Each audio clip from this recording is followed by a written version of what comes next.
A Conexão Islâmica. Este é o nome da nossa palestra. Vai ser uma história interessante. A religião islâmica cresceu muito hoje. Ela tem umas características fascinantes. É uma religião exclusivista. Ninguém de fora entra. Se ocorrem peregrinações a Meca, somente os adeptos da fé islâmica podem comparecer a essas peregrinações.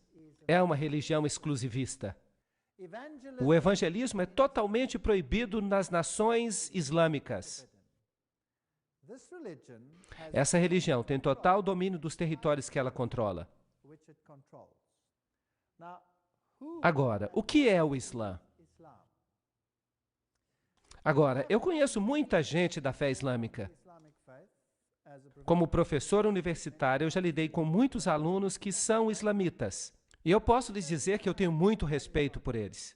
Eles são sérios sobre sua fé, eles são conscienciosos, eles creem que estão fazendo a coisa certa, eles têm uma estima bem elevada acerca daquilo que é certo, eles sabem o que é errado, eles defendem seus princípios. Aqueles que propagam a fé islâmica têm ideais bastante elevados. E eles são leais, como ninguém mais. De todos os meus alunos, eu posso honestamente dizer que aqueles que vieram de uma fé islâmica, eles são leais além do que eu possa descrever. Então, deixem-me fazer um elogio a eles. Vocês vão se lembrar que nas palestras passadas, que havia dois aspectos na religião dos Cavaleiros Templários. Um para as massas, para os não iniciados. E de acordo com Morais e Dogmas, todos os testemunhos quanto a essa questão indicam que era o catolicismo. Então, o mundo externo, eles seguem o catolicismo, mas o círculo interno esotérico, eles seguem a Lúcifer. Isso aconteceu com o catolicismo. Vocês acham que é possível que a mesma coisa esteja acontecendo com a fé islâmica? Que há um círculo interno e um círculo externo, que o círculo interno tem uma religião, enquanto o círculo externo tem uma religião para as massas. Na fé islâmica, e que haja uma organização central que esteja controlando os dois. E onde é a sede dela? Bem, a Bíblia diz que a sede é Roma. Nenhum outro lugar. A Bíblia diz que a besta é romana. Ela sai do Império Romano, mas o Islã não sai do Império Romano. A força controladora na Bíblia é Roma. Este é um ponto interessante. Então, se nós observamos essa tremenda religião rival, cujos números chegam a ser iguais aos do catolicismo, qual é a sua origem? Por que ela está aqui? Essas são questões muito importantes. Esta é uma religião muito, muito poderosa. Milhões de pessoas vão às peregrinações, até Meca, onde eles adoram em um templo, no templo de Maomé. Eles consideram um privilégio participar dessas peregrinações. Mas há uma outra religião que também propaga peregrinações, e essa é o catolicismo. Então você tem peregrinações para Lourdes, para sítios importantes e para Fátima. E essas peregrinações, elas são um símbolo das grandes religiões pagãs do passado. Agora, quem era Maomé? Maomé Mustafa nasceu em 570 d.C. e morreu em 632 d.C. Ele fugiu para Medina em 622 d.C., depois da morte de Khadija. Quem era Khadija? Maomé se casou com Khadija quando ele tinha 25 e ela tinha 40 anos de idade. A prima dela, Waraqá, era também católica romana. E ela veio de um convento católico romano. Então podemos dizer que ela era uma freira católica romana. Ela era muito rica, ela vivia em um convento, ela praticamente controlava toda a economia em suas mãos. E ela deu emprego a esse jovem Maomé, com quem depois ela veio a se casar. Maomé marchou até Meca em 630 d.C., 2 anos antes de morrer, e 4 anos antes de Omar se tornar califa, e o Corão foi compilado em 650 d.C. Maomé não sabia escrever e por isso ele contratou um escriba que escrevesse tudo aquilo que ele viu e ouviu. E o Corão é diferente de qualquer outro tipo de literatura religiosa porque ele foi um livro totalmente ditado. E eles ensinam que ele não foi apenas transcrito por um profeta, mas que ele foi um livro ditado diretamente por Deus e por isso deve sempre permanecer na sua língua original, o árabe. É isso que eles ensinam na religião islâmica. O símbolo da religião islâmica é uma lua em forma de foice e uma estrela. Uma estrela dentro de uma lua em forma de foice. Mas de onde vem esse símbolo? E quem é Alá? Então vamos ver agora umas citações interessantes, especialmente da Enciclopédia da Religião. Alá era o deus da lua que se casou com a deusa do sol. Juntos, eles produziram 3 deusas que se chamaram as filhas de Alá. Essas 3 deusas eram chamadas de Aulat, Aulusa e Manat. A Enciclopédia da Religião menciona que Alá é um nome pré-islâmico e corresponde ao deus babilônico Bel. Isso é fascinante. Então, esta é uma antiga religião pagã e sua divindade é Bel, ou Baal.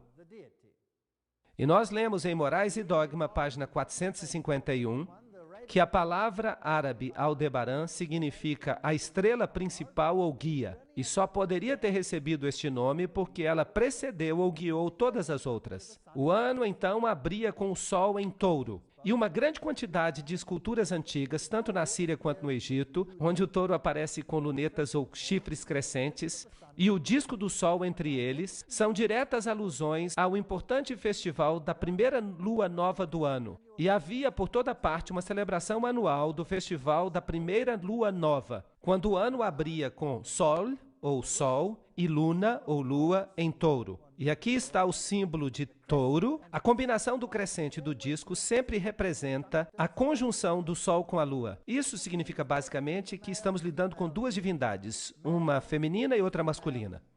São aspectos masculino e feminino. Bem, era adorado, como se percebe aqui, a adoração da vaca celestial Mehet Veret. Aqui está o olho que tudo vê. O olho de Ciro, aqui estão os chifres, aqui está o disco. Isso tudo representava o lançamento do Deus Sol até o ventre da mãe, para que ele pudesse nascer, filho de Ísis. Então, os chifres também representam a lua em forma de foice. Na religião posterior e na própria Babilônia, aqui você tem o estilo sírio, a meia-lua, com o disco solar dentro dela, a mesma coisa aqui, num detalhe maior. Notem que aqui é Baal Haddad, o nascimento do sol. Se nós formos até a antiga Mesopotâmia, vamos descobrir que o símbolo de Baal e de Bel eram exatamente o mesmo. Uma meia-lua com uma estrela dentro, uma representação do nascimento do sol. Ísis e Osíris, os aspectos masculino e feminino. Este aqui, então, é de Astoret e Tamuz, ou Ísis e Horus, macho e fêmea. A mesma coisa nós encontramos no Egito, como já discutimos antes. Trata-se da adoração de Baal, da adoração de Lúcifer, em seu aspecto masculino e feminino. E vejam que no papado nós encontramos a mesma coisa, porque o Papa hoje é o representante da religião babilônica. Vejam que quando ele celebra a missa, ele tem um disco redondo, a hóstia, a forma circular é um símbolo de Baal, e depois da missa ele é colocado então sobre uma meia-lua. E aí você tem o nascimento do sol. Essa forma então é um simbolismo disso. Veja aqui um outro receptáculo para a hóstia. Tudo representa o nascimento do sol. Então o catolicismo usa o símbolo da meia-lua com um disco do sol dentro. Aqui está uma igreja católica na Alemanha e há um relógio muito interessante nela. Fui eu que tirei essa foto. Vejam aqui a lua e a estrela. E esta estrela específica aqui tem 8 pontas. E à medida que os ponteiros então se deslocam cada hora, tanto o ponteiro maior quanto o ponteiro menor, quando eles se intercalam, você então produz o nascimento do Deus Sol. A toda hora então acontece Baal Haddad, Baal Haddad, Baal Haddad. Em toda hora do dia. Não é interessante? Então o símbolo do catolicismo é a lua com a estrela. estão ocultos em muitos outros símbolos também. Nós encontramos o símbolo do islamismo em lugares estranhos. Vejam este carro da polícia do estado da Louisiana, ali em Nova Orleans. Vejam o símbolo islâmico nele. Até no carro do supervisor você consegue encontrar esse símbolo claramente. Isso estaria tudo muito bem, mas deixe-me levar vocês até a igreja da Senhora de Guadalupe, lá em Nova Orleans. Aqui está o símbolo na frente do altar. Aqui está uma caverna típica onde eles colocam Maria. Dentro dessa pequena caverna, dessa capela, você tem Maria dentro de uma gruta, um típico símbolo pagão, com todos os bilhetinhos de ação de graças pela sua intercessão. Mas se nós adentrarmos a igreja, nós vamos ver ainda ícones mais interessantes. Também figuras, e aqui está uma foto bem triste. As pessoas realmente acreditam que há mérito em se tocar uma estátua. Se nós pudéssemos dizer a essas pessoas que Jesus está disponível em toda parte do mundo e que nós podemos falar diretamente com Ele. Mas por que eu estou trazendo vocês até essa capela? Não é só para mostrar para vocês a idolatria de Maria, mas para mostrar para vocês esse vitral na janela. Vocês percebem o símbolo do islamismo bem aqui. E para disfarçá-lo, eles dizem que é apenas uma representação do símbolo da polícia de Nova Orleans. Agora, o que a polícia tem que ver com o local de adoração? Isso é só um pretexto para que se traga esse símbolo para dentro da igreja. Agora, se você quiser fazer um uso correto do símbolo islâmico, você tem que virá-lo de cabeça para baixo, porque a lua é o símbolo do útero, de cabeça para baixo, como na situação do nascimento. Agora, aqui está feito de maneira correta. Você percebe que se você invertê-la, então fica a posição correta. E esse símbolo é encontrado em inúmeras igrejas católicas sob os pretextos mais variados. Essa religião antiga existia antes do islamismo. Os iniciados nessa religião, como nós vimos em Morais e Dogma, eles pertenciam ao círculo interior, como, por exemplo, o bispo de Alexandria. Esses eram os iniciados que abraçavam a religião antiga. E eles eram cristãos, pelo menos de nome, porque de fato eles não eram cristãos. Eles só diziam isso para as massas, o catolicismo. Mas eles tentavam de todas as formas erradicar a verdadeira forma da religião cristã. E tentaram também erradicar a palavra de Deus. E nós vimos que eles fizeram isso alterando-a. Agora, o Islã entra em cena muito tempo depois disso. Então, os verdadeiros iniciados eram encontrados no cristianismo antes de eles estarem no islamismo. E eles estavam em dois lugares, principalmente, Alexandria e Roma. A cidade de Alexandria foi eventualmente ganha para o cristianismo. E o bastião, aquela grande biblioteca, foi eventualmente destruída. Então, a sede da religião ocultista se tornou a cidade de Roma. Então, Roma, basicamente, é a sede de todo o conhecimento oculto antigo, mesmo antes da chegada do islamismo à cena. Isso é um fato. E esse antigo ocultismo tinha um inimigo potente. Quem era o inimigo? O cristianismo. O cristianismo estava crescendo em todos os lugares onde os discípulos o ensinaram. O cristianismo estava crescendo no coração do Oriente Médio, na Ásia Menor, até os confins da Índia, diz a Bíblia, no norte da África. Nesses lugares, a verdadeira doutrina cristã prevaleceu. Guardavam o sábado. Só em Alexandria e Roma não se guardava o sábado.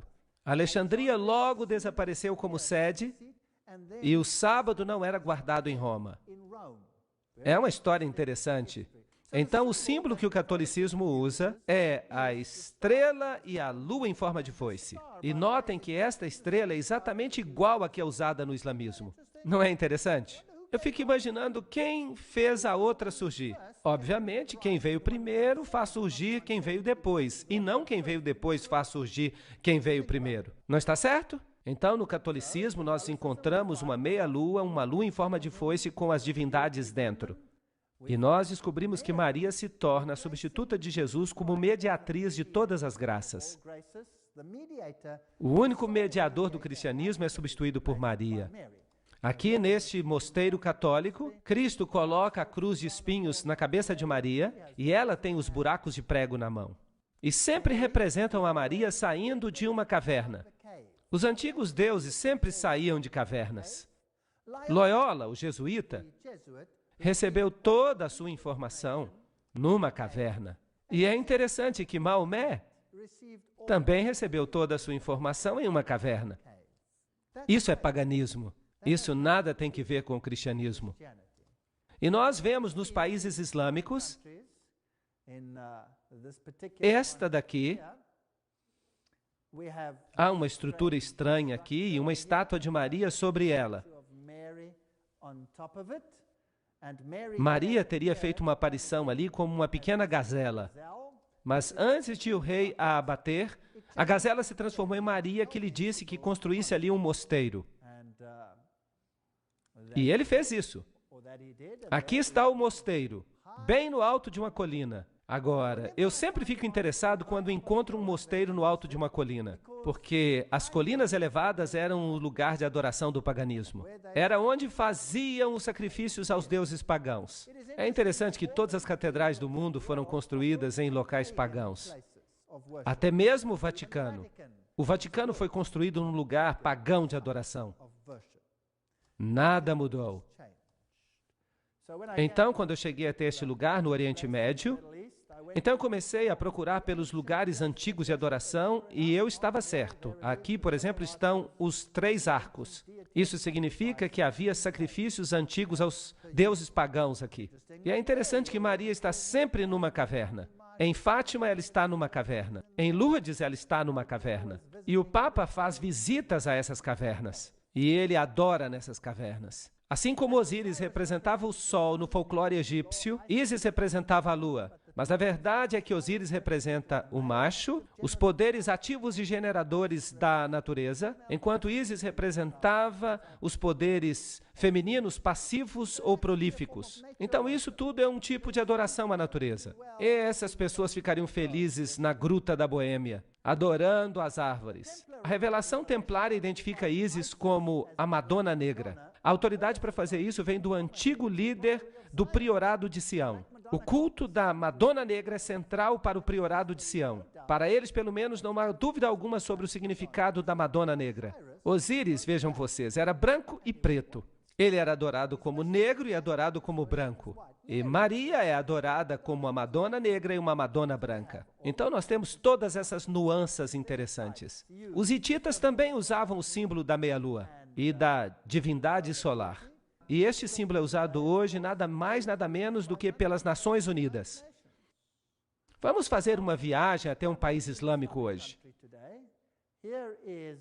Aqui está uma catedral católica em Amman. E eu estou tirando uma foto dessa catedral católica dentro de uma mesquita. E eu estou dentro da mesquita tirando uma foto dessa catedral católica que fica bem em frente dela. É interessante como a Igreja Católica e o islamismo ficam lado a lado em todos os países islâmicos. Todas as vezes eu fico surpreso de ver a mesquita e a catedral, uma do lado da outra. Mas se você souber que por trás dos bastidores, essas duas religiões são a mesma coisa. Então, se eu observo esse simbolismo, do lado de fora da Catedral Católica, eu tenho o símbolo do sol. É o símbolo da adoração ao sol. E a cruz, é claro, também símbolo do Deus solar. E aqui está o símbolo do sol. Eu atravesso a rua e eu vou até a grande mesquita de Abdullah, uma das melhores, construída pelo rei Abdullah. No portão você tem os símbolos do sol. É o mesmo simbolismo, a mesma religião. E lá no alto aqui você tem o símbolo da meia-lua. O mesmo símbolo que a Igreja Católica tinha no relógio. Era um símbolo de Baal, ou Bel. Dentro da mesquita, claro, não há bancos, porque no islamismo você se ajoelha no chão, você se prostra ali.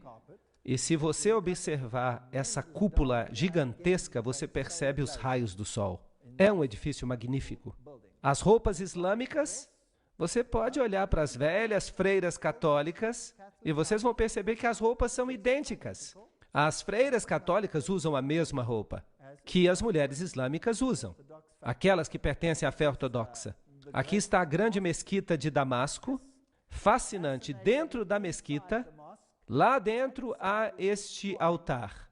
E aqui está um homem islamita orando neste altar. Para quem que ele está orando?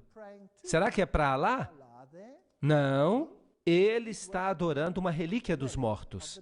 Porque esse é o altar de ninguém mais nem menos do que João Batista. Agora, se você sabe alguma coisa a respeito dos joanitas, e nós já falamos deles, se você escuta o nome João, você pensa no joanismo e você pensa nas sociedades secretas. Tudo isso misturado nos bastidores. Eles alegam que aqui está a cabeça de João Batista. Então, neste altar islâmico, em Damasco, é a mesquita mais velha e mais ilustre do mundo. Aliás, naquele país, e eles dizem que ali está a cabeça de João Batista, mas felizmente a Igreja Católica tem uma igreja que diz que tem o braço de João Batista. Eu fico dizendo que eles deviam se combinar para formar o corpo de João Batista de novo. Por trás dos bastidores, tudo é a mesma coisa. Dentro da mesquita, as mulheres, elas não são muito importantes. Elas ficam relegadas aos lados, os homens ficam no centro. Estão orando ali com uma espécie de terço, e no catolicismo você também usa o terço. Você usa o rosário. O islamismo é uma religião muito solene. Alguns dos sons dessa grande mesquita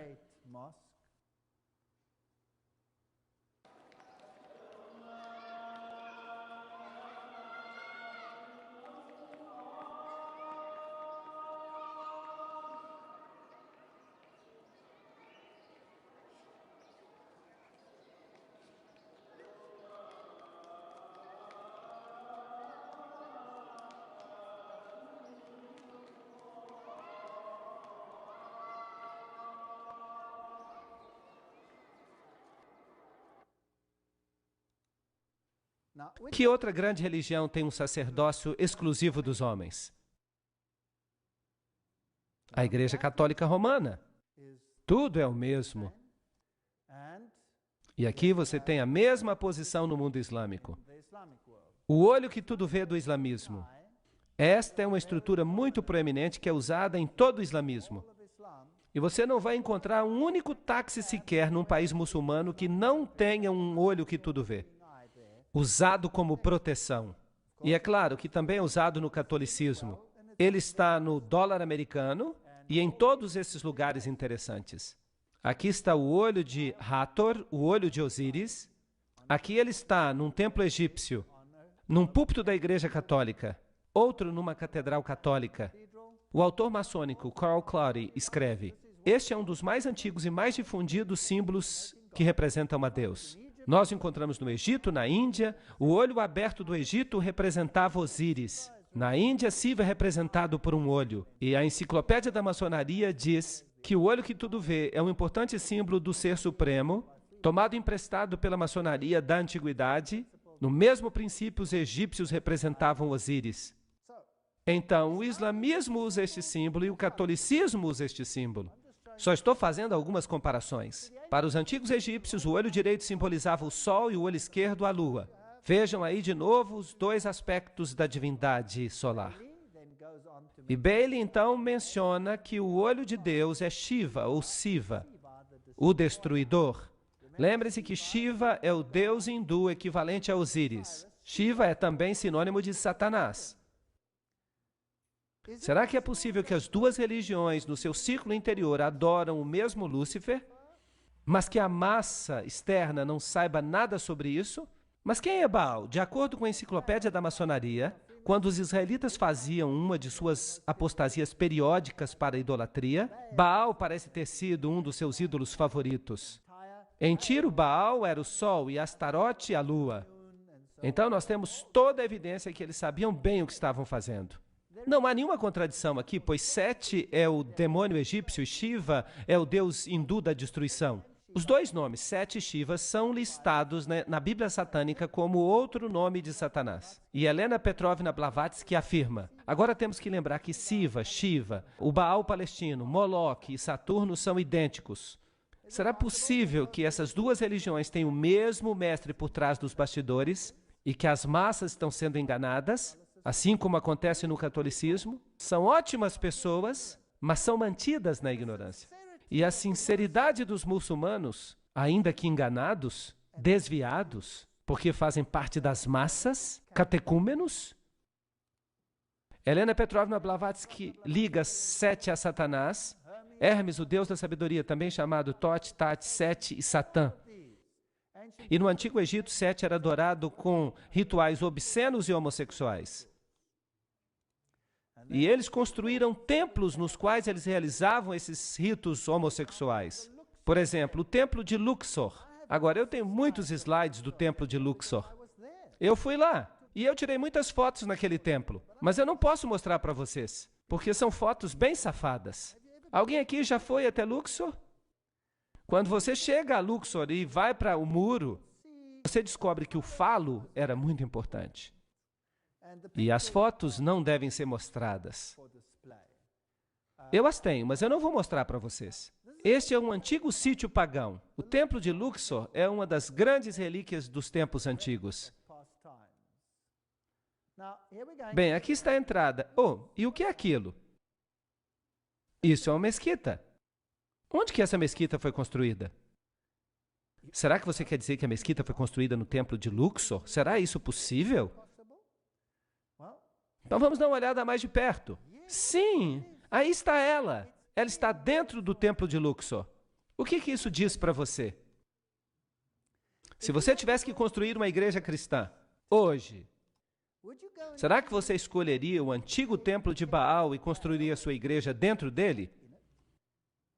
Sim ou não? Não, claro que não. Agora, e se esta religião for a mesma que a religião antiga do velho culto a Lúcifer? Será que então você estaria disposto a fazer isso? Talvez, sim. Aí eles fizeram. Foi construída dentro do templo. Incrível. Sobre as ruínas. Agora vamos dar uma chegadinha no templo de Baal em outro país.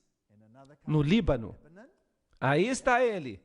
E deste lado, e este é um templo da mesma divindade, por falar nisso, o que é isso? É uma igreja católica romana. No mesmo sítio, uma igreja católica. Aqui está a cruz e ali está o templo de Baal. Por que construir no mesmo sítio? Bem, eles têm os mesmos rituais. O catolicismo faz, o Islã também faz. Será que há um objetivo com isso? Se nós visitarmos algumas das igrejas católicas mais famosas, este aqui é o santuário de onde Maria supostamente ascendeu aos céus. Trata-se da grande catedral de Jerusalém. No chão você tem o grande círculo solar com todos os signos do zodíaco. E vocês sabem que Deus proíbe isso? Deus proíbe. E aqui está o lugar onde se deitou Maria. Antes de ela subir, é claro, para o céu. Ela não ficou morta ali. No chão você tem alguns símbolos pagãos. Você tem todos esses símbolos interessantes de suporte à hóstia e pentagramas de cabeça para baixo, tudo símbolo de Lúcifer. E então, nesta pintura, uma estrela interessante. De fato, nada mais são do que dois quadrados, um dentro do outro. E é com frequência que as divindades pagãs eram assim representadas. Dois triângulos, um dentro do outro, ou como dois quadrados, um dentro do outro. E esses dois quadrados, um dentro do outro, são representações de Ísis e Osíris. Vejam que estão dentro de uma igreja católica dedicada a Maria. Também no chão daquela catedral católica romana, você tem um barco, você tem as ondas, você tem o Quirô, e você se lembra que o livro Morais e Dogma nos disse que trata-se de um símbolo de Osíris. Isso significa que é um símbolo masculino fálico, e o barco representa o útero. É uma representação muito safada, mas num ambiente agradável. Ninguém saberia o que isso de fato significa. Ninguém poderia imaginar que aquele é um símbolo obsceno, a menos que você leia o que os maçons dizem a respeito dele. Isso não é interessante? O barco com o seu mastro na meia-lua era também a mesma representação. Aqui está uma catedral católica romana, construída como um barco fenício. Agora, o que um barco fenício tem que ver com a Igreja Católica Romana? A menos que ele represente o útero. Vamos pedir a Albert Pike que explique isso para nós. Albert Pike escreve que Ísis e Osíris, Os princípios ativo e passivo do universo eram geralmente simbolizados pelas partes genitais do homem e da mulher. O lingam da Índia era a união de ambos, bem como o barco e o mastro, e o ponto dentro do círculo. Tudo expressando a mesma ideia filosófica da união das duas grandes causas da natureza. Blá, blá, blá. Bem, nós estamos no caminho certo. Nós estamos descobrindo essas coisas na Igreja Católica. Dentro deste Templo dos Cavaleiros, nós já estivemos aí antes, mas agora eu quero mostrar outra coisa. Lembram-se que da última vez eu mostrei a águia de 2 cabeças? Mas agora eu quero mostrar para vocês o chão. Opa, o que é isto? Esta é uma estrela de 8 pontas. Agora, o que esta estrela representa? Bem, aqui está a estrela do Islã. Não é interessante? As duas estrelas são idênticas. As estrelas do Islã em formas diferentes. Então, nós descobrimos que há estrelas do Islã na Catedral Católica especialmente dedicada a Maria, e nós também a encontramos no mundo islâmico. Agora, como é que esta estrela foi criada? É simplesmente um quadrado dentro de outro quadrado. Aí está. Agora, se você quer a estrela de Davi, você pega um triângulo, coloque dentro de outro triângulo, e aí está. São símbolos sexuais, são símbolos ocultistas. Agora eu vou dizer para vocês a história interessante de um homem que disse que era um jesuíta, Alberto Rivera. E ele alega que o cardeal Bea, general jesuíta, lhe deu instruções pessoalmente sobre a origem do Islã. E de acordo com Rivera, a Igreja Católica começou o islamismo com o propósito de dominar os árabes e garantir a segurança de Jerusalém. Fascinante. Isto é altamente ridicularizado na literatura. Claro, nada assim pode ter acontecido. Deixe-me fazer uma digressão, uma especulação. Quem veio primeiro, o catolicismo ou o islamismo? O catolicismo chegou primeiro. E o catolicismo tinha um grande problema. A Igreja Bizantina, no início, estava do lado de Roma, não havia dificuldade. De fato, o imperador bizantino elevava o pontífice romano, considerando o corretor de todas as heresias do mundo. Então, sim, a Igreja Bizantina e a Romana eram a mesma igreja no início. Mas depois de 1000 anos houve uma separação entre a Igreja Ortodoxa e a Católica. O patriarca ortodoxo se recusou a aceitar a supremacia do bispo de Roma. Então houve guerra entre esses dois grupos. E essa guerra continuou até depois da Revolução Russa. Mas agora a Igreja Ortodoxa começa a dizer, nós nos desculpamos. Desculpe. Então isso foi resolvido. Mas nos primeiros séculos do domínio católico, qual foi o grande problema do catolicismo? Quem era o problema?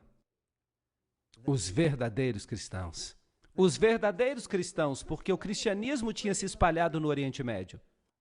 Não seria bom se estes supostos cristãos de Roma pudessem conseguir uma organização que erradicasse o cristianismo, substituindo por uma outra forma da sua própria religião, fundando uma organização. E eles são bons nisso. Quem foi que os jesuítas criaram? A maçonaria, para fazer sua obra. E eles então banem a maçonaria para que, se alguma coisa acontecesse, eles podiam dizer, bem, não fomos nós, foi a maçonaria. Ou então eles põem a culpa nos judeus. Não somos nós que governamos o mundo, são os judeus. É o sionismo, mas de fato é o catolicismo. Agora, se o mundo ocultista quer obter o controle e o mundo ocultista controla Roma, por que não ficar tudo sob o controle do ocultismo? Não seria interessante? Eu só estou especulando. Eu não posso provar isso. Eu só estou dizendo o que Rivera disse, mas infelizmente ninguém deu crédito a ele. Então vamos olhar o que está acontecendo. Fátima é um lugar muito interessante, porque no passado o islamismo controlou a Espanha e Portugal. E aqui está o Papa em frente da estátua de Fátima. E vejam que aqui está o Templo de Fátima. O membro do Vaticano, Dr. Malaquias Martin, disse que, baseado numa mensagem de Maria numa visita pessoal, o Papa João Paulo acredita que chegará o dia quando o coração do islamismo, já afinado com as figuras de Cristo e da mãe de Cristo, Maria, receberá a iluminação. Iluminação, eu gosto dessas palavras. Elas têm um som agradável, que ele precisa, uma segunda Fátima, na qual eles o reconhecerão como o vigário de Deus na terra. Então, quem precisa ser reconhecido como o vigário de Deus? O Papa deve ser reconhecido como vigário de Deus. Então, com os companheiros de viagem, como a Igreja da Inglaterra, a Igreja Episcopal e outras semelhantes, o Papa poderá ser adorado como o Pai Santo e Infalível por mais da metade da população mundial. Eu gostaria de corrigi-lo. Toda a população mundial. Mas isso está além do que eu quero dizer. Agora, o islamismo primitivo, qual foi a área que ele ocupou? Esta área. Quem governava esta região? Quem a governava? Apenas o cristianismo. Antes da chegada do islamismo, aí estava o cristianismo. Mas então o islamismo passou a dominar essa região. E então, por volta de 750 depois de Cristo, o islamismo progrediu e tomou conta de toda essa região, inclusive da Espanha. Isto é fascinante. A Espanha e toda a região da Ásia Menor. Tudo controlado pelo Islã. Vocês sabiam quem governava a Espanha? Eram os visigodos. E os visigodos tinham um evangelho diferente do católico. Eles estavam mais alinhados com os ostrogodos, que de fato guardavam o sábado. Eram povos problemáticos que de alguma forma precisavam ser anulados, nem que fosse por um período de tempo. Eu estou especulando. 900 depois de Cristo. Ali vão eles para o norte da Espanha. Ali estavam os francos, que apoiavam muito o catolicismo. E vagarosamente o Islã começou a chegar. E toda essa região passou a ser controlada pelo Islã. 1100 depois de Cristo, eles já estão aqui no sul da Espanha. E vocês sabem que o sul da Espanha é mais independente do que o norte. Houve batalhas tremendas nessa região da Espanha. E então eles ganharam domínio sobre esta região. E em 1500 depois de Cristo, eles então saem da Espanha e o Império Romano Ocidental se torna totalmente católico. Agora é católico. E Roma controla o mundo católico. E o Islã controla esta região. Aqui está a distribuição atual do islamismo. Há duas seitas, o Sunni e o Shia, e eles controlam áreas vastas. Uma área enorme. Mas inicialmente, onde os cristãos estavam, hoje você pode dizer que é tudo islamita. Há uma história interessante que se conta que as penas vermelhas vêm do fato de que eles as mergulharam no sangue dos cristãos. Eu não quero especular. Eu não sei se isso é verdade ou não. Eu não quero ficar especulando. Mas é interessante.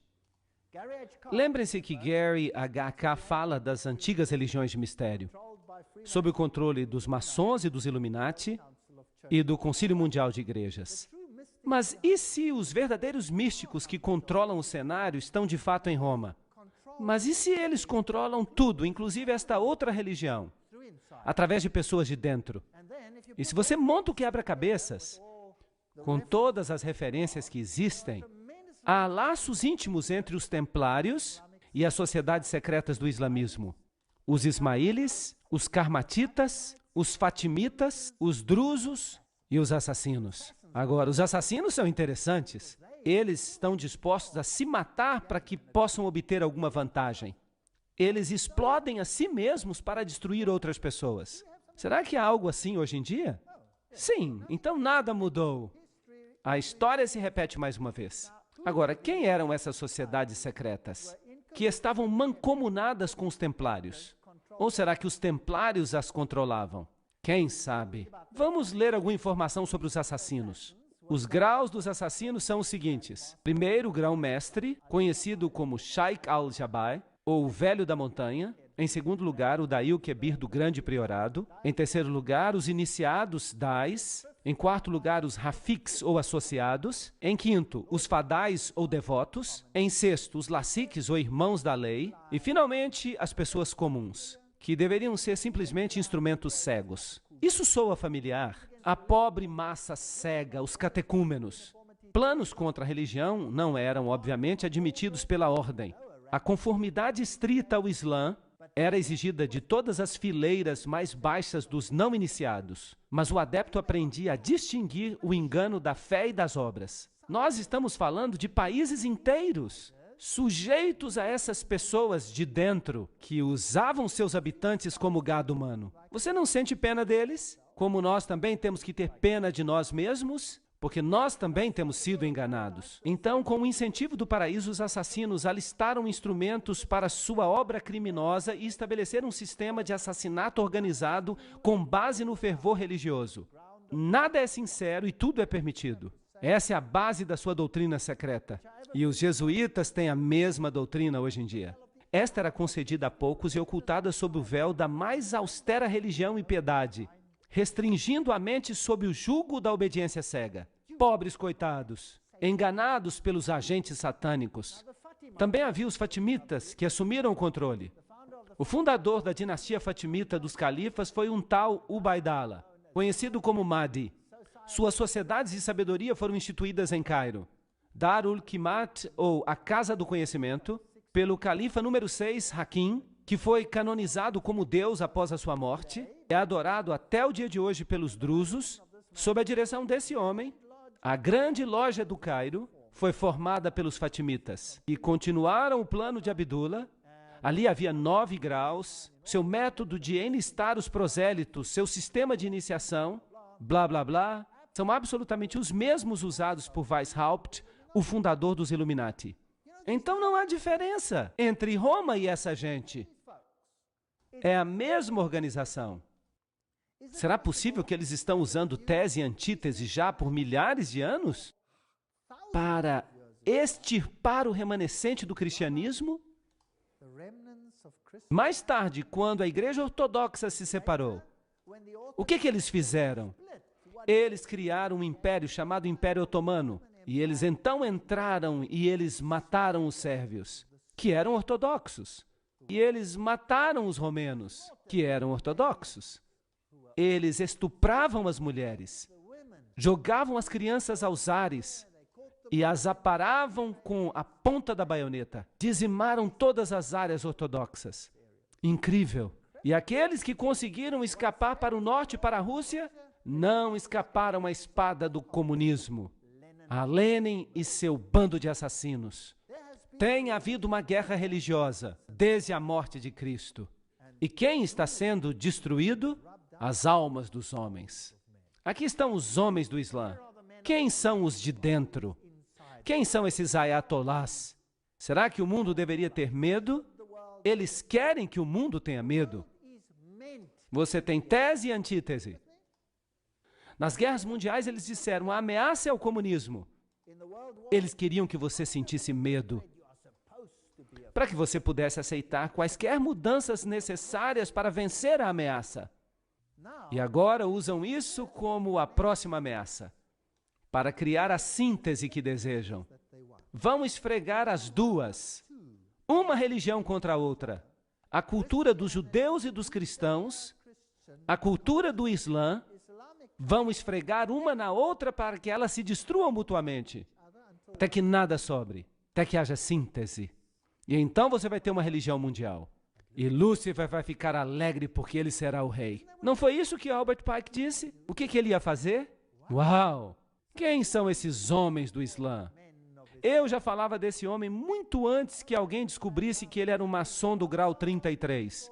Vocês sabem que ele se tornou o terrorista número 1 e talvez ele nunca seja pego. Ninguém sabe onde ele está. Ninguém sabe se ele está vivo. Nós vamos falar sobre ele amanhã. A Bíblia é uma parte indispensável da mobília de uma loja maçônica cristã. Eu já mostrei esse texto para vocês. Vem de Morais e Dogma, somente porque ele é o livro sagrado da religião cristã. O Pentateuco hebraico numa loja dos judeus e o Corão numa loja de Maomé devem estar no altar. E um desses, e o quadrado e o compasso, devidamente compreendidos, são as grandes luzes pela qual um maçom deve trabalhar e andar. Qual? Obviamente não a Bíblia, porque Morais e Dogma, o próprio livro diz que odeia a Bíblia. Foi isso que o livro disse, lembram-se da citação? Mas mudaram tudo. E o Pentateuco hebraico? Bem, isso é uma parte da Bíblia. Então o que é que sobra? O que é que sobra? Por eliminação, o Corão. O Corão como ele existe agora ou corretamente compreendido? Provavelmente corretamente entendido. Por quê? Porque o Corão diretamente rebaixa Jesus Cristo. é o livro que diretamente rebaixa Jesus Cristo, enquanto que os outros tiveram que ser modificados para que os de dentro pudessem rebaixar a Jesus Cristo. Estão entendendo? Vamos olhar isso, porque a coisa está ficando melhor. O engano mortal, James D. Shaw, que era um maçom do grau 33. Ele esteve em uma cerimônia muito interessante, onde um pregador famoso, muito famoso, e o primeiro nome dele é Billy, ele também compareceu a essa cerimônia de iniciação. Mas isso é outra história.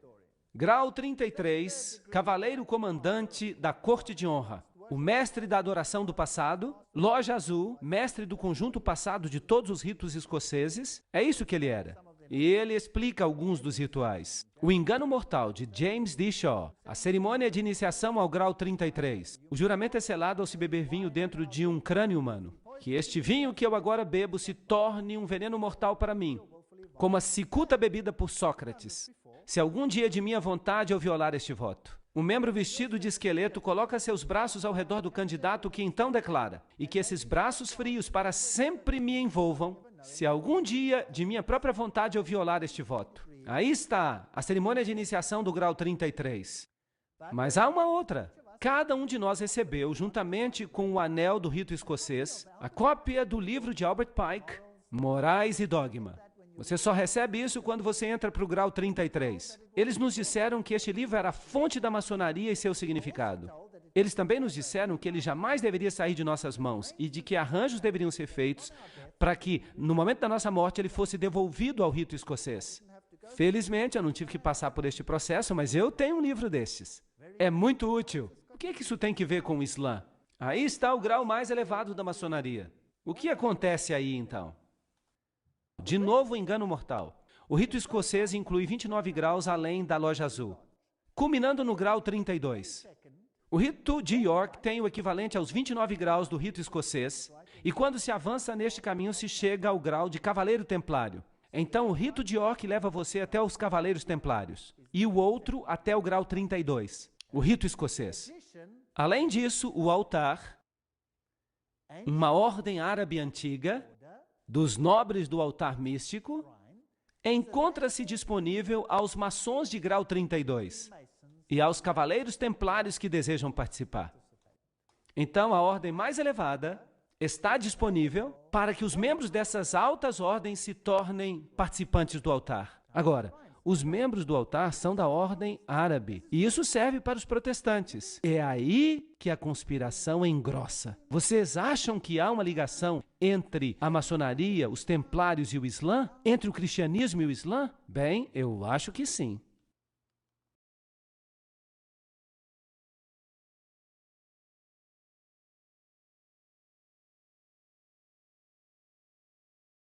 A antiga ordem árabe dos nobres do altar místico, o altar, o exército de demonstração da maçonaria, é uma instituição bastante conspícua. É necessário que você pertença ao grau 32 da maçonaria durante 6 meses antes que você possa pertencer ao altar. Só os mais elevados maçons podem pertencer ao altar. Agora, aí estão os americanos mais importantes. Todos os mais importantes americanos. Eles desfilam por Nova York como membros do altar. Se fosse um baile de máscaras. O altar pertence a Alá. Vocês sabiam disso? E vejam que ali estão os cristãos, assim chamados cristãos do grau 32. E eles já sabem que eles adoram a Lúcifer. E eles vêm até o altar. E o Corão está no altar. A Bíblia já foi embora. Quando você se torna um membro do altar, a Bíblia já foi embora. Nós selamos o nosso voto em nome de Alá, o Deus dos árabes, o Deus dos muçulmanos. De Maomé, o Deus de nossos pais. Uau! Será que Alá é que é o Deus dos nossos pais? Aqui está o juramento. Se eu violar este voto, que eu sofra a pena de ter os meus olhos arrancados do centro por uma espada de 3 gumes. Que os meus pés sejam escalpelados, que eu seja forçado a caminhar sobre a areia quente das praias estéreis do Mar Vermelho, até que o sol chamejante me atinja como uma praga vívida, e que Alá, o Deus dos árabes, dos muçulmanos, de Maomé, o Deus de nossos pais, me ajude a cumprir inteiramente este voto. Será que um cristão pode fazer um voto assim? Sim ou não? Obviamente não. Então a maçonaria nada mais passa do que uma antiga religião de mistério. E os jesuítas pertencem a essa antiga religião de mistério. E Islã é um tipo de antiga religião de mistério por trás dos bastidores. E quem você acha que controla tudo isso? Roma. Roma controla tudo isso. O que você acha de eu dizer que o catolicismo e o islamismo por trás dos bastidores são a mesma coisa? Vocês já notaram que o catolicismo não reclama que os islamitas não permitam que haja evangelismo? Porque isso lhes convém. Ele já é catolicismo.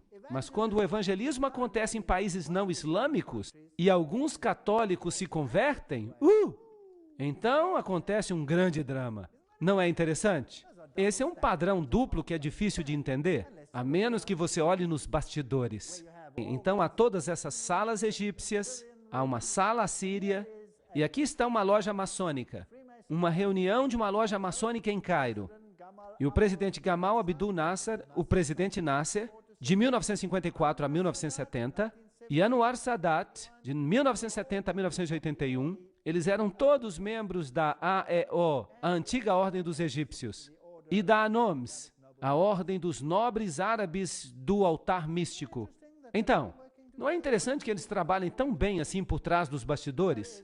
Será que tudo isso é uma anedota?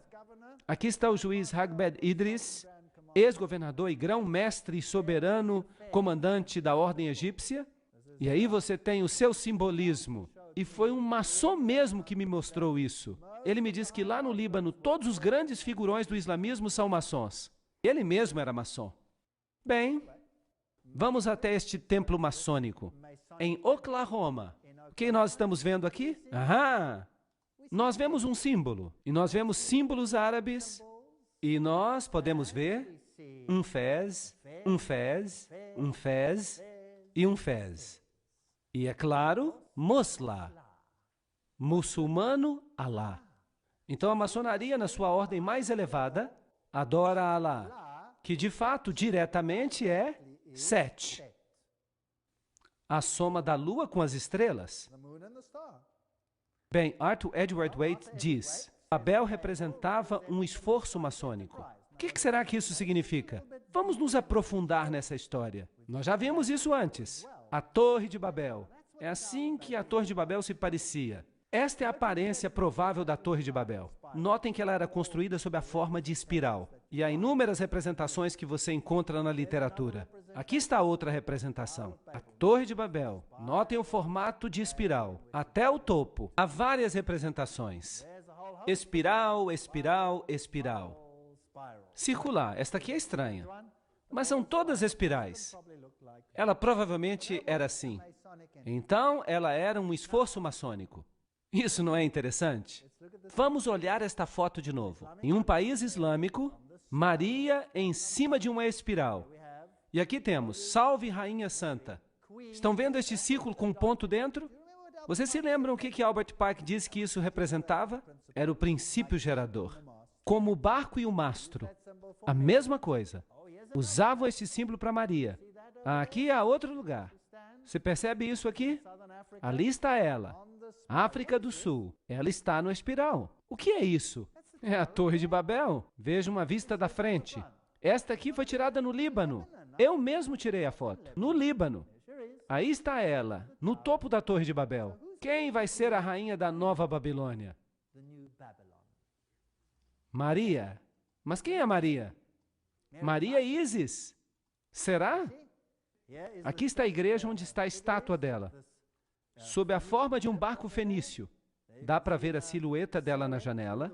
Aí está uma pintura dela. Ela é a rainha de Babilônia. Vamos pedir para Blavatsky confirmar isso.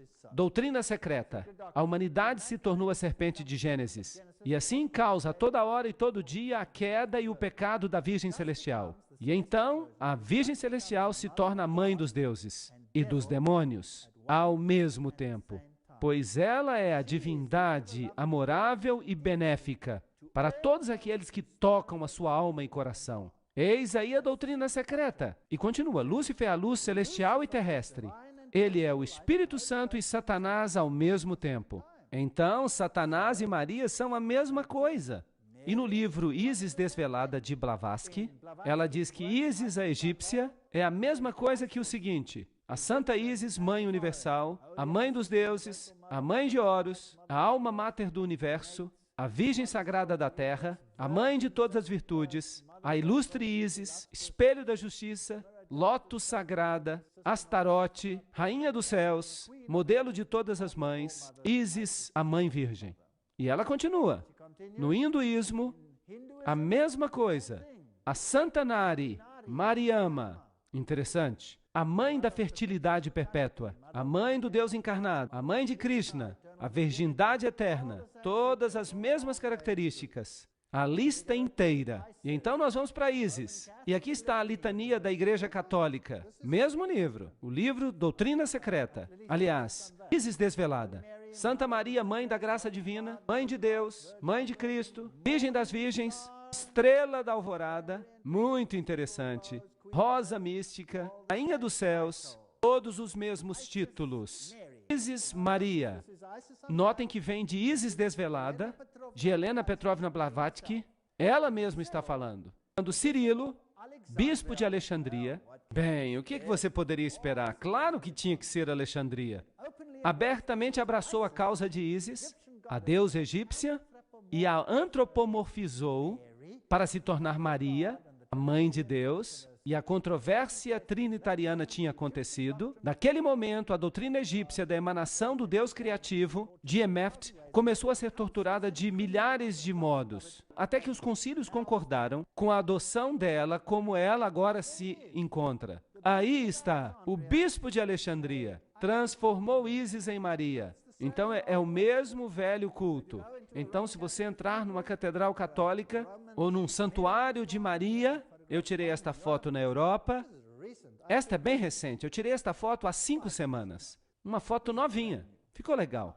Ficou bem no slide. Oração à estrela do mar. Ó Maria, estrela do mar. Quem é a estrela do mar? Quem é o Deus do mar? Era Poseidon. Era Osíris. Ó querida mãe, eu me aproximo de ti com grande confiança. Os muitos milagres que aconteceram me enchem, pobre pecador, blá, blá, blá, blá. Ó tu, Mãe Dulcíssima, amicíssima estrela do mar, não me deixes ir embora daqui, sem ser atendido, etc, etc. Tu podes me auxiliar, porque tu és a segunda mais poderosa depois de Deus. Eles colocam isso em benefício das massas. Eles creem que ela é Deus. Aqui está o famoso Pio, o mesmo que lançou Hitler ao poder, 1950, o dogma da ascensão de Maria ao céu. Aqui está o dogma. Nós declaramos que a benditíssima Virgem Maria, no primeiro momento da sua concepção, foi pela graça única e privilégio de Deus, em vista dos méritos de Jesus Cristo, Salvador da raça humana, preservada, intacta de qualquer mancha do pecado original. Esta doutrina é muito importante, porque agora Jesus tem os seus méritos por causa da sua mãe, e não por causa do seu pai. Lembrem-se disso. Jesus tem as feições de sua mãe. Será que eu consigo colocar esta sentença na sua cabeça? Jesus tem as feições de sua mãe. É isso que esta doutrina ensina. E eu vou mostrar para vocês os pregadores protestantes dizendo a mesma coisa. Interessante. Aqui está a revista Focus. Maria soll Göttin werden. Maria deve se tornar deusa. Claro que abertamente a Igreja Católica não permitiria que Maria fosse chamada de deusa.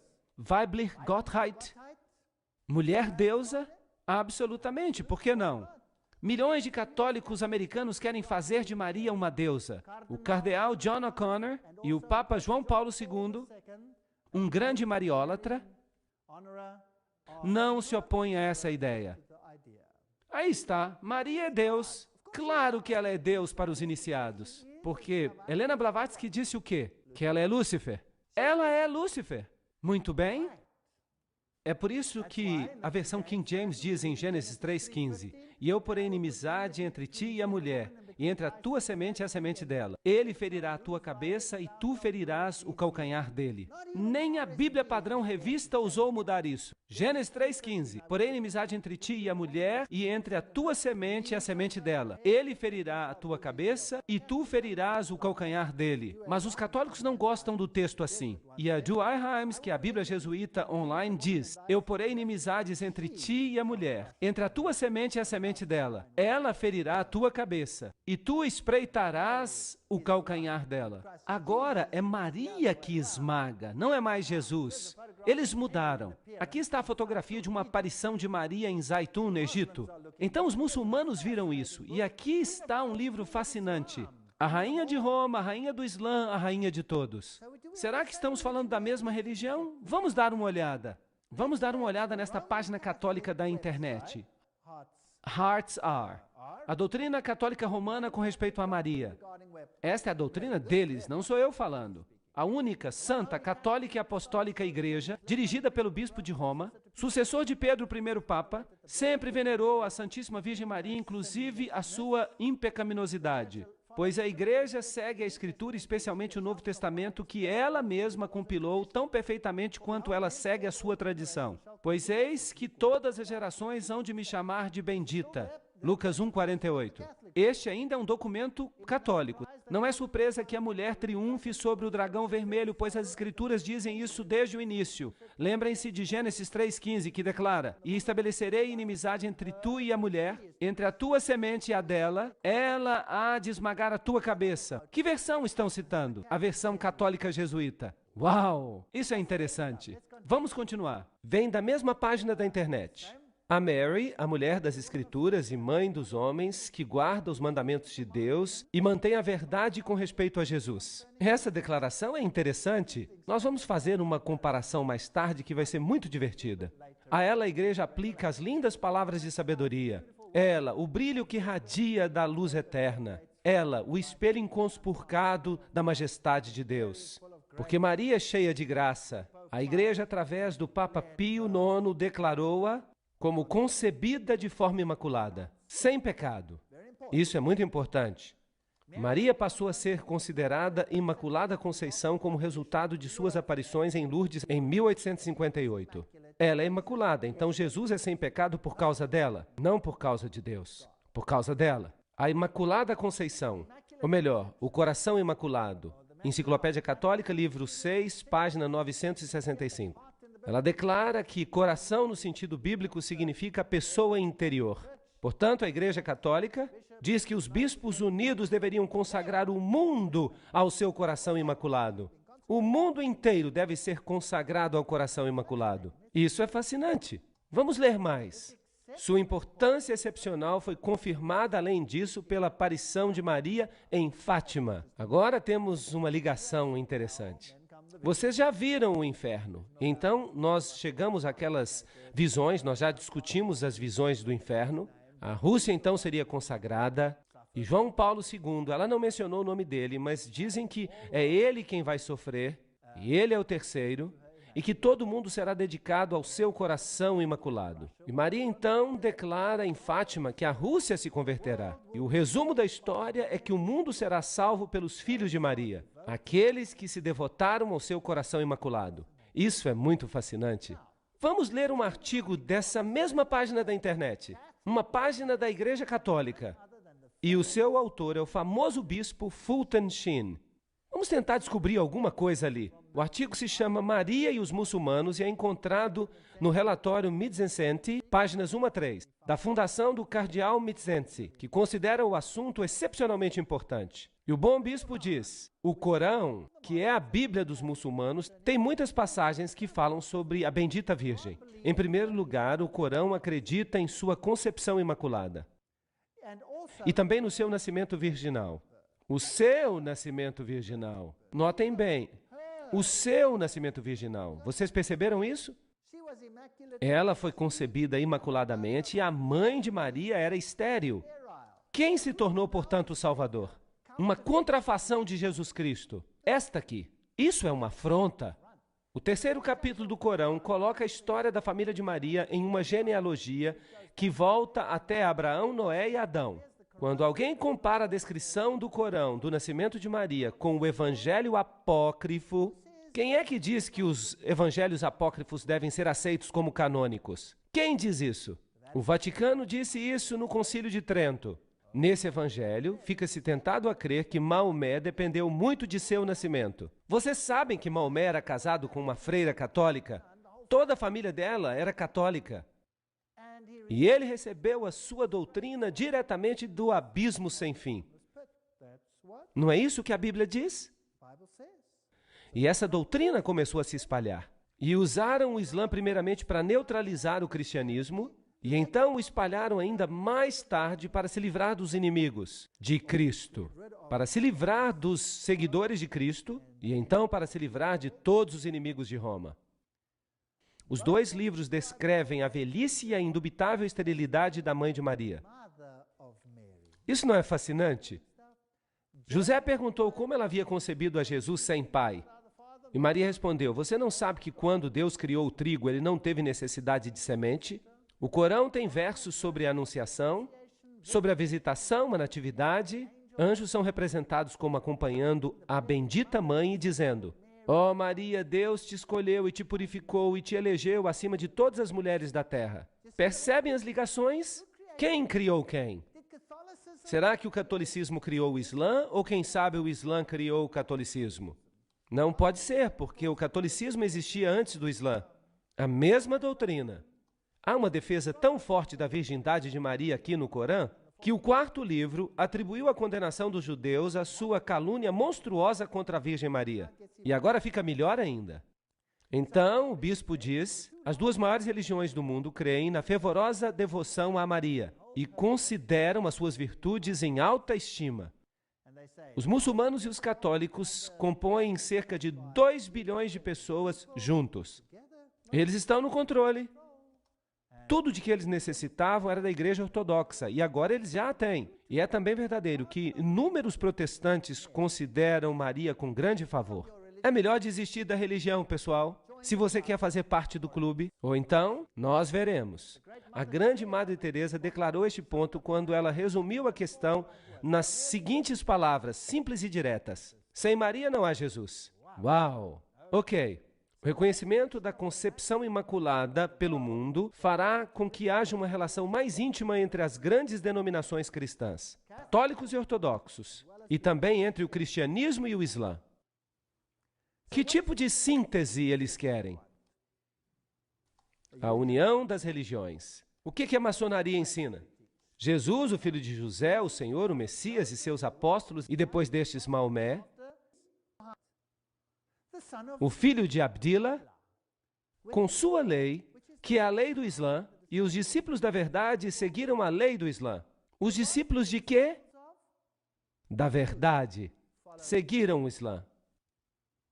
Quando o cristianismo se tornou fraco, inútil e impotente, o restaurador e iconoclasta árabe chegou como um furacão purificador. Uau! A fé do árabe se tornou mais forte do que a do cristão. Estão falando do cristão verdadeiro. Então o Islã nada mais é do que o catolicismo, derrotando ou vencendo o cristianismo. Segundo os gnósticos, as almas subiam e desciam por 8 céus. Em cada um deles havia certos poderes, blá, blá, blá, morais e dogma. Agora vejam o que o livro Morais e Dogma diz. Na doutrina antiga, certos gênios tinham uma função de conduzir as almas aos corpos destinados a recebê-las. Vocês já ouviram falar do gênio da garrafa? Às 1001 noites, alguém esfregando a garrafa e, aqui vem o gênio. Quem são esses gênios? Notem que os maçons falam de gênios. Isso é interessante. Eu gosto muito de trabalhar de detetive. Platão fala de um gênio familiar. Vocês já ouviram uma palavra gênio? A palavra gênio vem do latim genii. Agora, os gênios são o meio de comunicação entre o homem e os deuses. Entenderam? É isso que Morais e Dogma, a maçonaria, diz. Os gênios fazem a comunicação entre os homens e os deuses. O Jesus Cristo do Islã é também diferente do Jesus Cristo da Bíblia. E eu vou lhes dizer por quê, daqui a pouco. Em 1 João 2:22, quem é mentiroso senão aquele que nega que Jesus é o Cristo? Ele é o anticristo, quem quer que negue o Pai e o Filho. Nós já vimos que os eruditos católicos mudaram a Bíblia. Eles removeram a Jesus da posição de único Salvador. Vamos avançar, vamos ler do Corão. Vai ficar ainda mais interessante. Aqui está o Corão, Salman Rushdie. Vocês se lembram dele? Ele escreveu versos satânicos. Há alguns versos muito estranhos neste livro. Uau! A cabeça dele estava cheia de ideias malucas. Ele disse, pelo menos 2 antigos eruditos muçulmanos, Ibn Saad e um historiador persa anônimo, relataram a lenda que explica a origem de um grupo de versos aparentemente contraditórios no Corão, os assim chamados versos satânicos. No Surah 53, 19 a 20 está escrito, você já pensou em Aulat, Al-Uzza e o terceiro Manat, a outra deusa? Essas são divindades femininas. Lembram-se? A outra deusa, aparentemente Satanás interferiu aqui na transmissão das palavras santas a Maomé e o enganou a que ele pensasse que se podia orar aquelas duas. Mais tarde ele conseguiu corrigir, mas a semente foi plantada. E pelo arcanjo Gabriel, aqui já é a versão corrigida. Mas essa é a história. Agora vamos ver o Corão. Este é o Corão, com texto árabe e transliteração nas letras romanas por M. Abdul Halim. Este é o Corão Internacional. Isso não é um livro sobre o Corão, este é de fato o Corão. Eu tenho.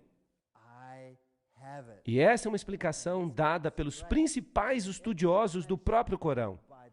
Esta é a versão internacional usada nas Nações Unidas. Vamos ver o que ela diz. Vitalizar o humanismo. O Islã é a mensagem do Corão. É uma religião perfeita e prática da igualdade, liberdade e fraternidade. Onde você já ouviu essas palavras antes? Revolução Francesa. Submissão ao Ser Supremo. O Islã também insiste na unidade fundamental de todas as religiões reveladas na origem. Esse é o mesmo ensinamento da maçonaria. E eles então têm uma seção intitulada Com os Espíritos. Tem sempre havido uma classe, geralmente chamada de racionalistas, que inclui principalmente os filósofos e os cientistas que duvidam, sim, negam a existência da associação, ou seja, de se falar com os espíritos.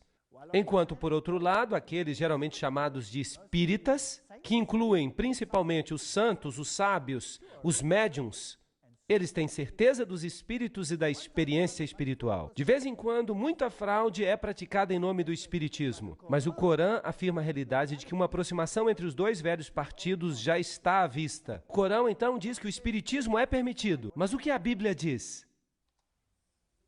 Que é satânico, fique longe disso. Anjos. Os anjos têm as suas próprias formas, geralmente eles têm asas. Eles são formados da luz, eles são capazes de se transformarem facilmente. E aqui há toda uma descrição dos anjos. Os anjos principalmente se aproximam das pessoas no momento da sua morte, com boas ou más notícias de acordo com sua situação. Os anjos descem, por isso não tema. E aqui está a citação do Corão. Eles batem no rosto e nas costas. Eles descem com bênçãos, etc, etc. E há uma outra classe de seres. Que classe é essa? Os gênios. Onde é que nós ouvimos falar deles? Na maçonaria.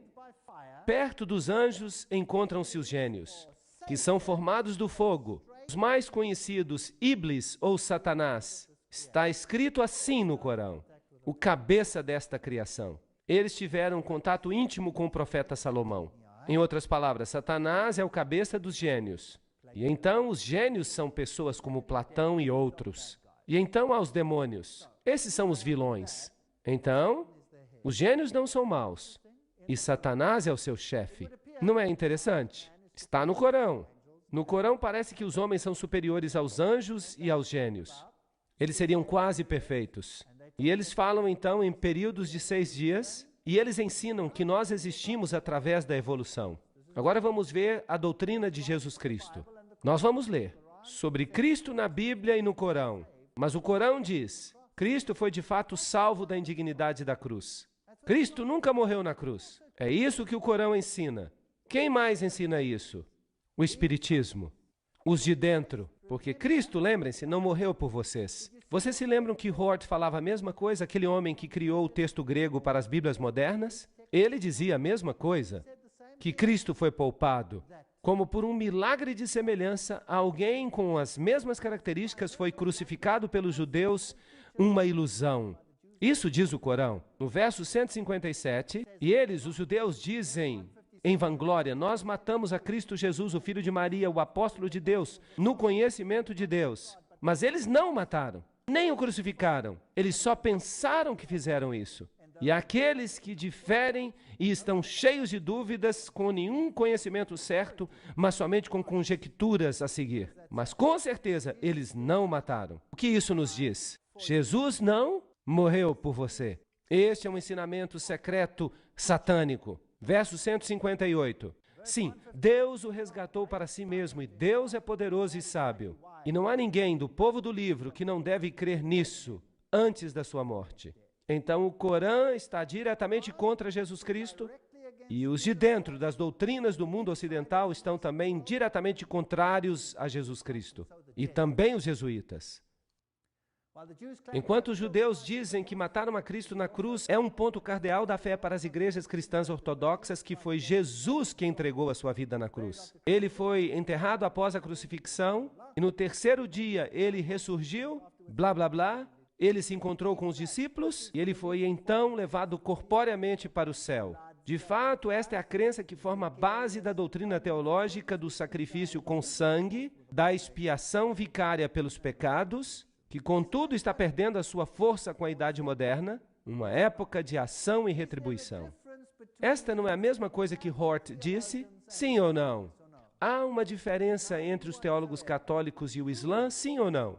Não há diferença alguma. Quem está controlando a quem? O Corão diz que Deus se aborrece, vejam esta explicação, e Deus se aborrece se alguém crê que Cristo é o próprio Deus. Cristo nem mesmo é o Filho de Deus, mas um apóstolo como qualquer outro. O mesmo ódio contra Jesus Cristo se percebe aqui, como nós já vimos que ele existia entre os teólogos dos jesuítas, como já vimos que os teólogos jesuítas revelavam. Esta é uma citação muito interessante do livro Missionário do Lar.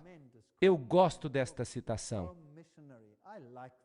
O Salvador disse: aquele que crê no Filho tem a vida eterna, e aquele que não crê no Filho não verá a vida, mas a ira de Deus está sobre ele. Ele diz de novo: e esta é a vida eterna, que eles te conheçam a ti, o único Deus verdadeiro, e a Jesus Cristo, a quem tu enviaste. Os muçulmanos têm conversos em muitas terras, e seus advogados negam a divindade de Cristo. Deve essa fé ser propagada? Os advogados da verdade deixarão de manifestar intenso zelo para corrigir o erro e ensinar aos homens a pré-existência do único Salvador do mundo? O que eu estou tentando fazer é demonstrar o meu zelo intenso para corrigir o erro e para mostrar a vocês a mentira. Oh, o que nós precisamos é de homens que esquadrinharão e crerão na palavra de Deus e que apresentarão a Jesus ao mundo em sua natureza divina e humana, declarando com poder e na demonstração do Espírito de que não há nenhum nome sob o céu dado entre os homens pelo qual possamos ser salvos. Oh, como nós precisamos de crentes que apresentarão a Cristo em vida e caráter, que o apresentarão diante do mundo como o brilho da glória do Pai, proclamando que Deus é amor. Eu falei com um imã muçulmano. Ele havia se convertido ao cristianismo. E eu disse a ele: meu amigo, qual a diferença que você encontrou entre o Alá em que você cria antes e Jesus Cristo? E ele disse: a única diferença entre os dois é, pois Deus amou o mundo de tal maneira que Ele deu o seu Filho unigênito, para quem quer que creia, não pereça. Esta é a diferença.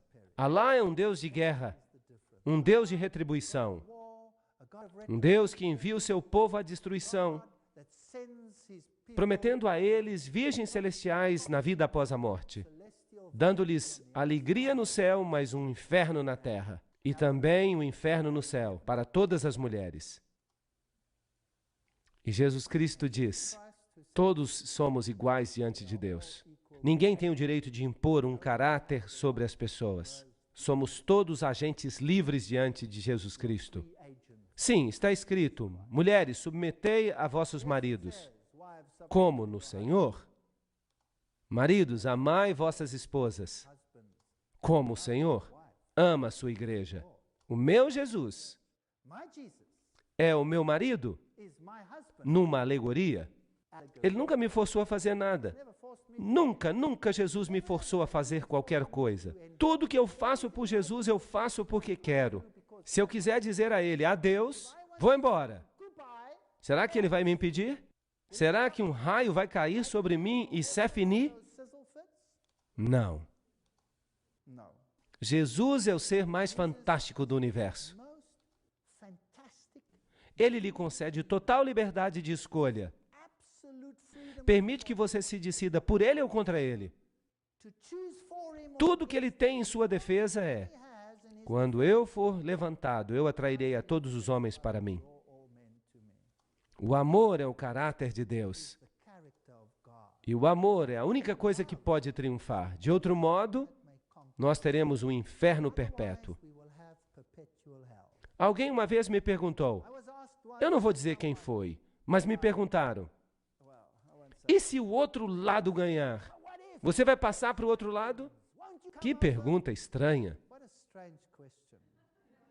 Eu disse, eu já li o último capítulo, eu sei que Jesus vai vencer.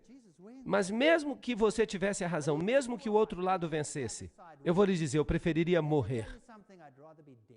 Eu preferiria morrer do que viver uma vida de inferno perpétuo, sob o domínio de um louco, que instauraria o fascismo como seu governo e que reina sobre marionetes prontas para obedecer. E ele concede muitos lixos terrestres àqueles que o obedecem.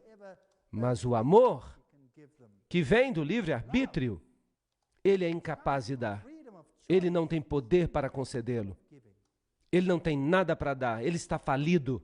Se Jesus não se sair vencedor, é melhor que nós nos tornemos em pó. Mas, graças a Deus, Jesus vai ser vitorioso. Esta é a mensagem para o nosso tempo. A Enciclopédia Britânica diz, os desvios no Corão das narrativas bíblicas são muito marcados e, na maioria dos casos, podem ser explicadas com referência às anedotas lendárias da Agadá judaica e do Evangelho apócrifo. Quem controla esses escritos secretos? Roma os controla hoje. Roma diz que você precisa crer neles. A Cabala judaica, o Zohar, o Sefer Yetzirah, estes são os escritos. Nós encontramos escritos de Abraão, todos eles pseudepígrafos. O Sefer Yetzirah é o livro ao qual o Corão se refere com o nome de Livro de Abraão. São escritos ocultos. Assim foram feitos esses livros. A vinda do Redentor.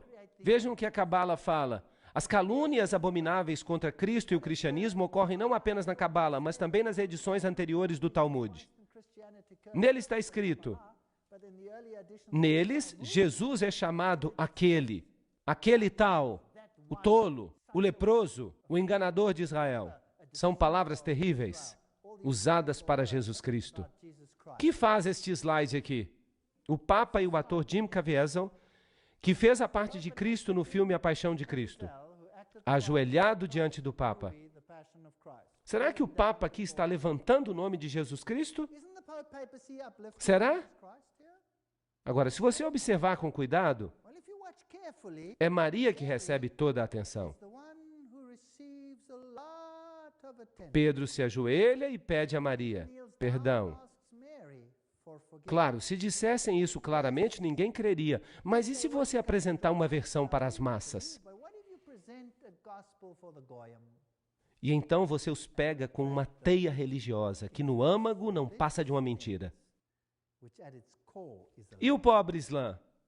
Acontece a mesma coisa. Do lado de fora se ensina o Islã com as exigências mais rigorosas que essas pobres pessoas precisam cumprir a cada dia. E os de dentro não creem em nada disso, eles adoram diretamente a Lúcifer. São as pessoas mais licenciosas de todas. Milhões de pessoas estão sendo enganadas no mundo hoje. Isso não é uma catástrofe? Será que nós não vamos nos levantar e vamos dizer, Deus é amor, entreguem suas vidas a Ele. Precisamos nos separar dessas mentiras. No catolicismo, no Islã, no hinduísmo, no budismo. No budismo você se senta e você se esvazia até que nada sobre. e você começa a levitar, porque você perdeu todo o peso, você não é nada. Jesus Cristo diz, eu vim para te dar vida em abundância, eu vou te encher com a minha pessoa. E o que as outras religiões fazem? Elas esvaziam você até que você se torne uma casca sem nada dentro. Que engano terrível! E todas essas exigências e rituais, tudo isso é terrível. É terrível não ter a Jesus Cristo e a liberdade que Ele nos dá. Vejam isto. Aqui está a verdade por trás dos bastidores. Aqui você tem estrelas de rock se prostrando diante do Papa. Você tem Yasser Arafat beijando o anel do Papa. E o que os pregadores protestantes falam sobre isto? Bem, no dia 30 de maio de 1997, no programa David Frost, Billy Graham disse, eu acho que também o Islã é mal compreendido, porque Maomé tem um grande respeito por Jesus. Será que ele leu o que eles falam? E ele chamou a Jesus de o maior dos profetas além dele, um homem se exaltando acima do Filho de Deus. E eu acho que nós estamos mais perto do Islã do que nós imaginamos. Billy Graham, será que você não está usando linguagem maçônica? E que tal Schuller, que fez uma entrevista com Larry King e se referindo a um encontro com o grande mufti, Schuller se gabou. Eu nunca me encontrei com um homem com quem eu tivesse uma conexão de espírito tão imediata e uma concordância de fé e de filosofia tão alta como eu tive com o grande mufti da fé islâmica. O que esses pregadores protestantes estão fazendo? Entrevista ao vivo de Larry King com Robert Schuller na véspera de Natal 1999. King, perguntando a ele por que ele se encontrou com o grande mufti. Por que você está aqui? Por causa da ideia de aproximar as religiões, certo? Sem dúvida, responde Schuller. Nós estamos numa era totalmente nova. A era da doutrinação dos povos acabou. King, esta visita, Robert Schuller, o animou? Schuller, claro que sim, o grande mufti diz que a religião é como a chuva que cai. Os extremistas poluem a água pura. A minha previsão é que nós vamos focar no próximo milênio, como líderes religiosos, na purificação da poluição da religião. Uau! Eu acho que aqueles que não quiserem concordar com a síntese, a dor da separação, vai se tornar tão forte que os perturbadores de Israel, aqueles que dizem, não há nenhum nome pelo qual importa que sejamos salvos. Estes vão ficar encrencados. Talvez seja esta a última vez que vocês vão ouvir uma mensagem assim. Quem sabe? Notem bem isso. Benjamin Cheves, o antigo vice-presidente do Concílio Mundial de Igrejas, ele declara que seu ministério sempre foi ecumênico e interfé. Há uma ligação entre judaísmo, cristianismo e islã. Eu acredito que deveria haver um grande triálogo. Não um diálogo, mas um triálogo entre essas três grandes religiões reveladas. Em 1997, ele anunciou que ele havia se convertido ao Islã e havia se tornado membro da nação do Islã do reverendo Louis Farrakhan. Ele alega que ainda crê em Jesus Cristo, mas ele espera que seu anúncio choque a muitos cristãos e também a seus amigos e colegas de ministério. E ele continua dizendo, ele também insiste que ele não mudou de fato. Nada mudou. Ele diz, se você derramar água de um copo para o outro, a composição da água ainda é a mesma. Eu sou quem eu sou. Não há diferença entre o Islã e o cristianismo. Claro que não. Se você é um dos de dentro, não haverá diferença, porque os dois lados adoram a mesma coisa. O Deus do judaísmo é o Deus do cristianismo e é o Deus do Islã. Desculpa, não no meu caso. O meu Deus morreu por mim. Eles dizem que ele não morreu por mim. Eles adoram um Deus diferente. O que é isto? O Papa beijando o Corão. Aqui está uma foto do Papa no final da audiência, com o patriarca Rafael I do Iraque, e o Papa se inclinou diante do livro sagrado muçulmano, Corão, que lhe foi presenteado pela delegação. Claro, eu tenho vários slides para vocês, em que as autoridades islâmicas se prostram diante do Papa. O catolicismo, desde o início, controlou o Islã. O Islã só é uma ferramenta para os esotéricos, para doutrinar as pessoas de modo que elas aceitem uma síntese. E nós estamos no limiar do tempo do fim. Apocalipse 18:4. Eu ouvi outra voz do céu dizendo: saí dela, povo meu, para que não sejais participantes de seus pecados e para que não recebais as suas pragas. Eu creio que há muitas pessoas no Islã que verão a luz, que verão que foram enganadas, assim como muitos católicos que verão a luz, que foram enganados. Eu mesmo já fui católico romano. E aqui estou eu, testemunha viva desse fato. E a verdade me libertou. Que privilégio é para mim orar diretamente ao meu Deus. Que privilégio é para mim caminhar com Ele todo dia, ter uma experiência com Ele, saber que Ele existe, conversar com Ele, caminhar com Ele. Eu quero distância desses outros rituais, que nada mais significam além de escravidão. Quanto a mim e a minha casa, eu servirei o Senhor. Eu apelo a todo cristão que siga a palavra, que faça o que ela diz, e então nenhum de nós se perderá. Obrigado. Thank you very much.